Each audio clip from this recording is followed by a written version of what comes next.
Hello everyone, welcome back to my channel. This is Tanuj Gupta. In this video, I am going to talk about Java Collection Framework. It is one of the high rated topic widely used while doing programming in Java language. In my last video, I have already talked about coding interview cheat sheet in which I had explained how we can solve a problem by using different approaches in terms of different data structure and algorithm. On the top of that, I'll be covering the different Java collections so that you can solve a problem by using these. If you have not gone through that video, please go through that. Now in this, I'll not be jumping into the Java collection framework directly, but I'll start with a proper data type. So let's start with that. So when we talk about data types, it means how we want to store that particular variable or element. So in Java, we have two kind of data type. One is like primitive and another is non-primitive.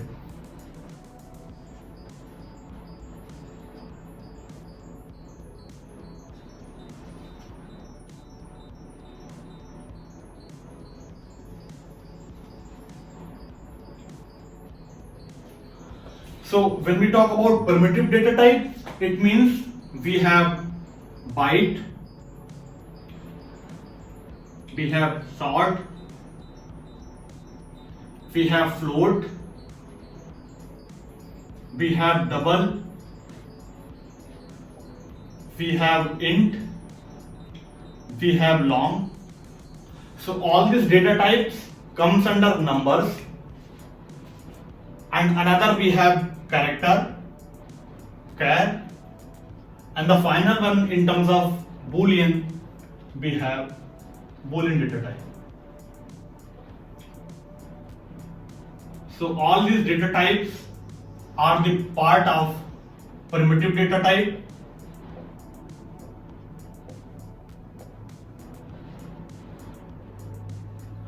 So when we talk about non-primitive, we have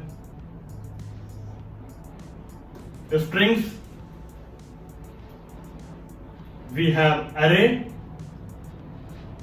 and we have different classes, maybe some custom defined classes. Now I'll try to cover why I have mentioned these and how they are going to use in our collection.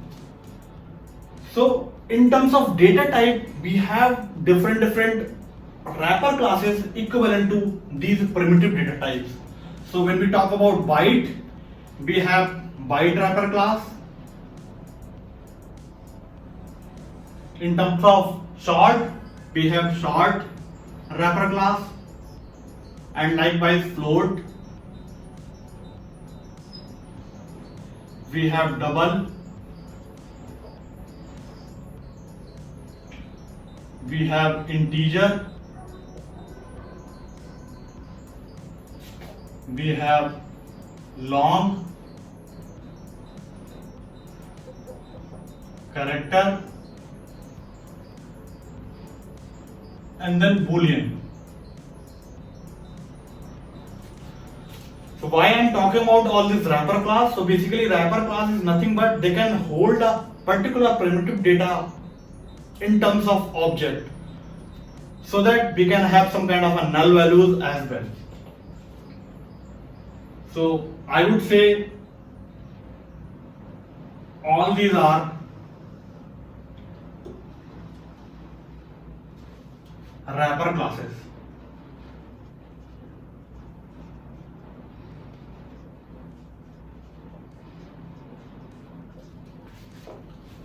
So now coming to the collection.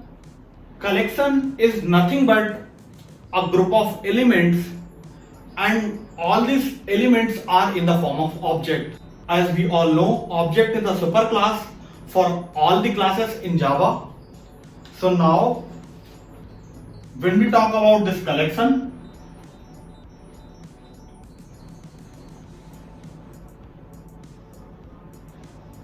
so collection is an interface which is which extend another collection, we call it as a iterable.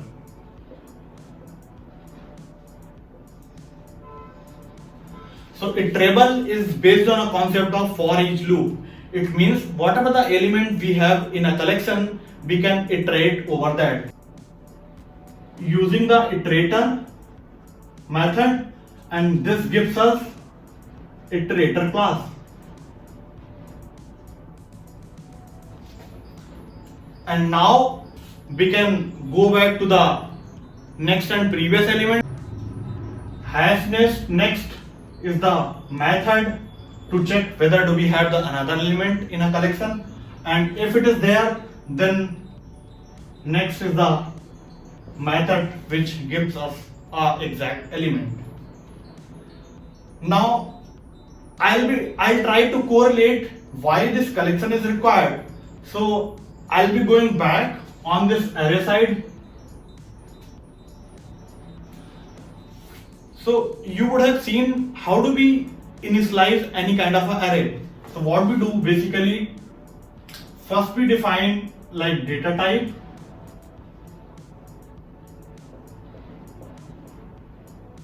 and this would be some array, and using new we want to allocate some memory and what kind of a data it should be,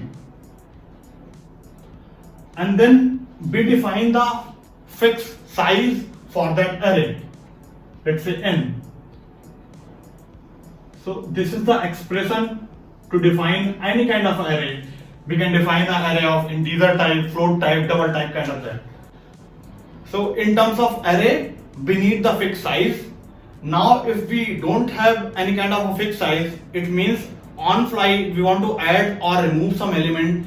That's where collection comes into the picture. Now through collection we can add the element through, let's say, call add method. We can delete the element through remove method. So this interface gives us a facility to add or remove the element. Apart from this addition and remove, we do have multiple methods in terms of size, clear, kind of that. I don't want to go into the detail of that. Now these collections are categorized in a different interfaces. One, we have list interface. Another, we have queue interface. And third, we have set interface. So all these interfaces extend the collection interface. So when we talk about list interface, it means all the elements in list are ordered. The way elements are added, in the same way we can retrieve those elements. And this list can have duplicate elements. It means in a list we can have one or Tanuj multiple times. Queue is another collection which is based on some FIFO mechanism, first in first out. I'll talk about that. And then opposite to this list we have set interface. It means all the elements in set are unordered. So it means the way we have added the element, it does not guarantee the same way we'll get all those elements. So it means this is unordered and you cannot, no duplicacy. You cannot have the same element in the set. Now start with the list. So in list we have the abstract class that we call it as an abstract list, which eventually implement this list.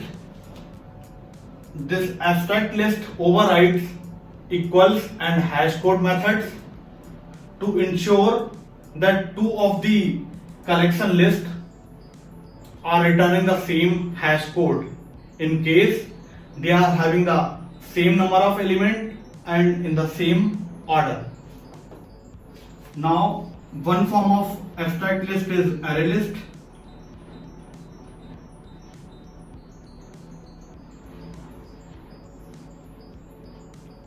ArrayList is the actual class implementation of list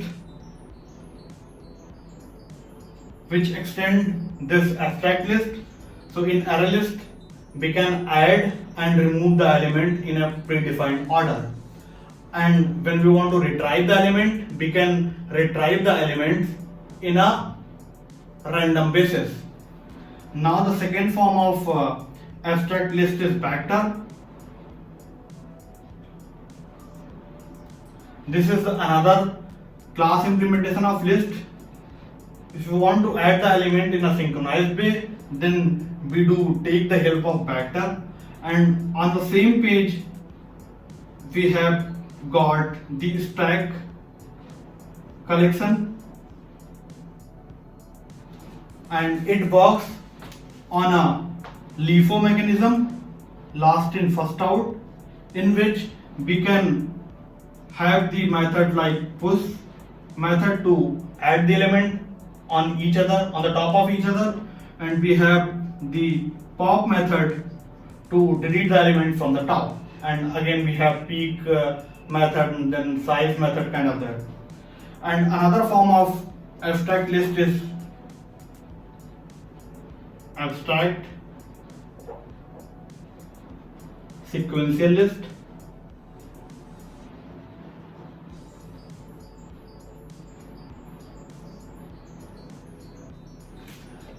This abstract class ensures the retrieval of element in a sequential order, and that's how linked list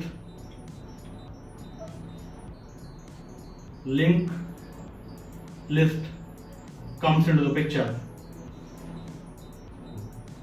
So if one asks what is the difference between ArrayList and linked list, in linked list we can add and remove the element in open order, and when we talk about retrieval, we just need to go to that particular position in a sequential manner.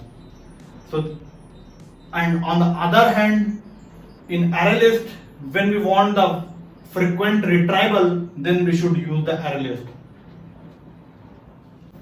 Now coming to the another collection that we call it as a queue. In queue, we can add the element from the one end, that end we call it as a rear, and from one end we can delete the element, that end is called as front. Now we have another interface that we call it as a DQ.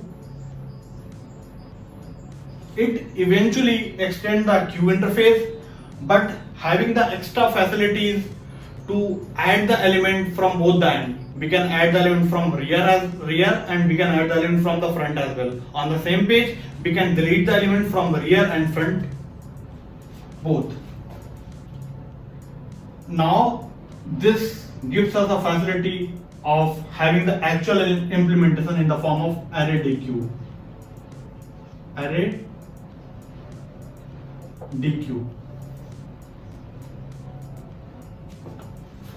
And we can create the linked list with the help of this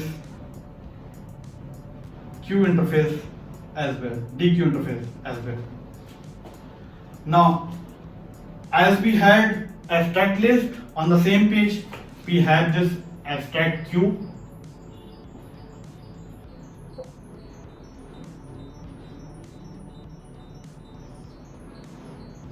This is a abstract class which is going to implement this queue interface, and this also overrides equals and hash code method when we have two queues having the same elements, then it returns us at the same hash code.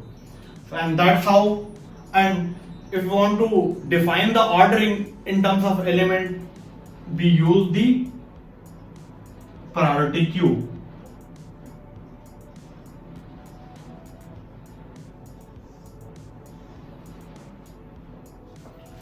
So in priority queue, the ordering of the element, it depends on how we want to have the queue.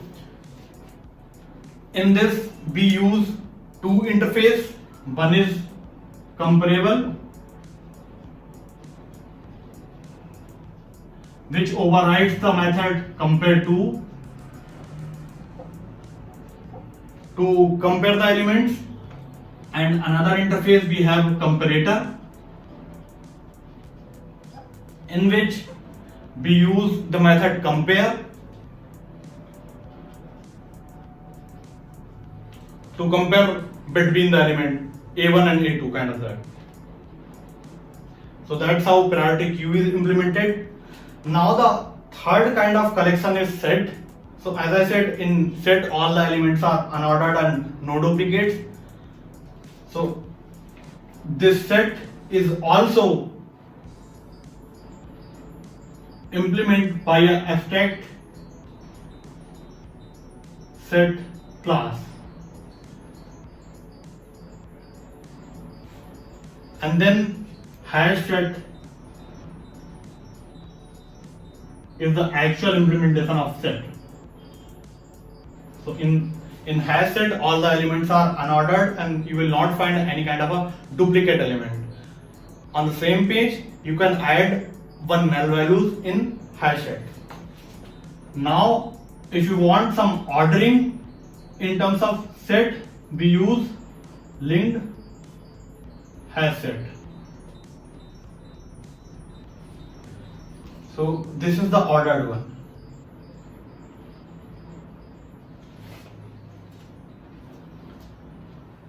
Another form of interface in terms of set, we have sorted set.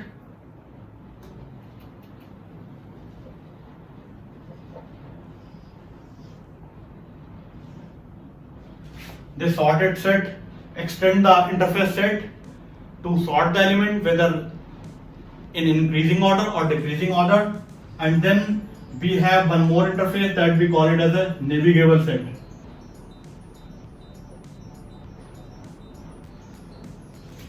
Through the navigable set we can navigate to the elements one by one, and that's how tree set comes into the picture. And that is the actual implementation of set, and this is sorted as well. All the elements in tree set are sorted.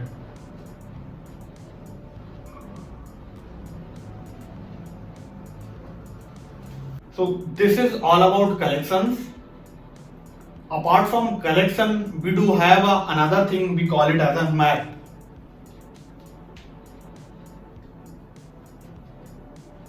So map is the interface which works on key value pair mechanism.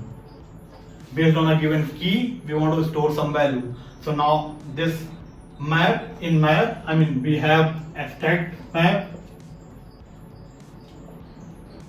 That is a abstract class for us which implement this map interface, and now we have the actual implementation in the form of hash map.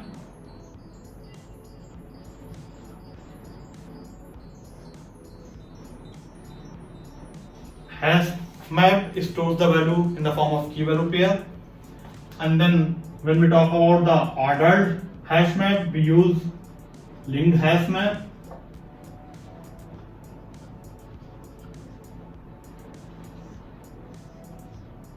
This is the another class implementation, and on the same this sorted set we have sorted map.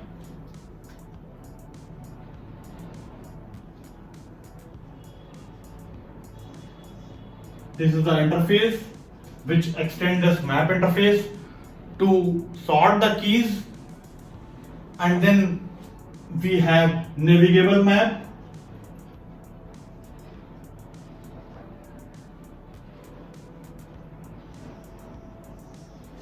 So this is the another interface which is going to extend the sorted map to navigate the sorted element, and that's how we have the concept of tree map.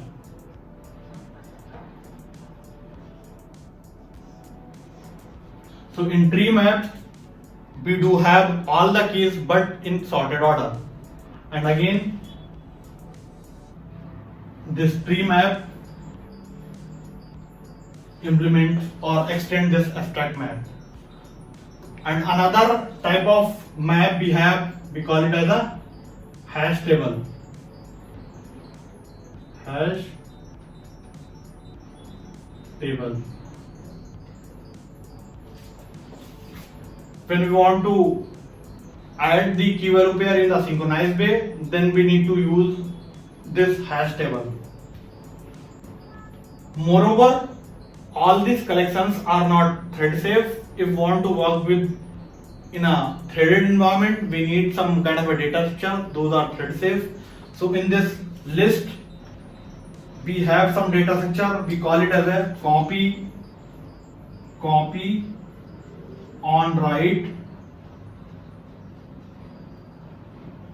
array list.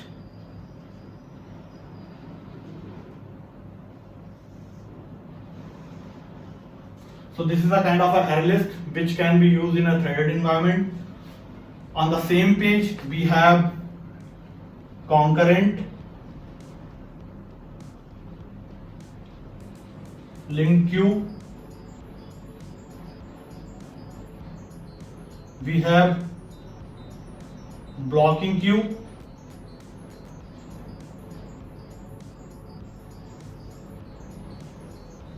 And then in set we have copy on write array set.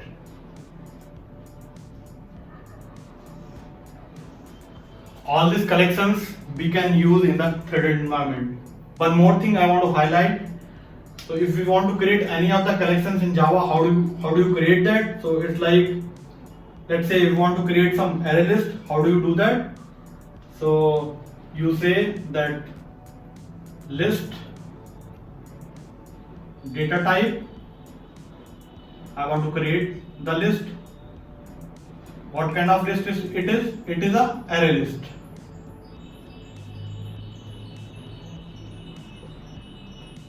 So this is how array list is created. And let's say we want to create some linked hash set. How do we create that? We say like set whatever the data type you want. You can have byte or double kind of wrapper class here, and then this is a set. And what kind of set it is? Linked hash set.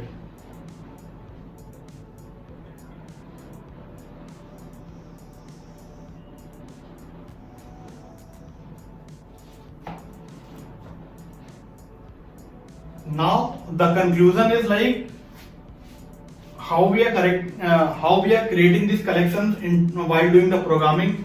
We are creating the reference of the interface and having the new keyword with the actual implementation. What does it mean? It means, as we know in Java, we say like coding to interface, not implementation.